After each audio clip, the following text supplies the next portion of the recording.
Road સેફટીના કાર્યક્રમમાં ધારાસભ્ય ચૈતન્ય દેસાઈએ રિક્ષા યુનિયનને શાબ્દિક સૂચનો આપ્યા। કાર્યક્રમ દરમિયાન ધારાસભ્ય ચૈતન્ય દેસાઈએ પૂછ્યું કે કેટલા રિક્ષા ચાલકો મીટર વડે રિક્ષા ચલાવે છે, એટલે કે તેમની રિક્ષામાં મીટર છે અને તેનો ઉપયોગ કરી રહ્યા છે। ધારાસભ્યએ સ્પીચમાં રિક્ષા યુનિયનનો ઉધડો લીધો તેમ પણ કહી શકાય। ધારાસભ્યએ કહ્યું કે રિક્ષા ચાલકો બેફામ રીતે ભાડા વસૂલે છે અને ત્યારબાદ રિક્ષા ચાલકોએ ધારાસભ્ય સાથે મુલાકાત કરી અને મીટર અંગે ચર્ચા કરી। આગામી સમયમાં આ વાતનું પણ નિરાકરણ લાવવામાં આવશે। રજૂઆતોને પણ હા, એમની વાત બી સાચી છે કે એ લોકોના મીટર્સના જે ખરીદવામાં આવે છે અને જે પાસિંગ વખતે વાપરવામાં આવે છે સર્ટિફિકેટ, એના પછી સર્વિસ કોઈ પ્રકારનું પાછળ વોરંટી કે એવી કોઈ મીટરની મળતી નથી, એના કારણે એમને બહુ તકલીફ પડે છે।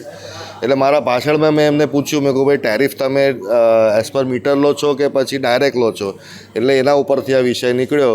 એમની જે બી કંઈ પ્રોબ્લેમ છે, જે જોઈતી લાગતી વળતી જે ડિપાર્ટમેન્ટ હશે એના સુધી પહોંચાડીને પોલીસ તંત્રનો પણ મદદ લઈશું અને એમનો જે આ પ્રોબ્લેમ છે રિઝોલ્વ થાય તો ફક્ત રિક્ષાવાળાઓને ફાયદો નથી, આમાં વડોદરા શહેરની પ્રજાને પણ ઘણો મોટો ફાયદો છે।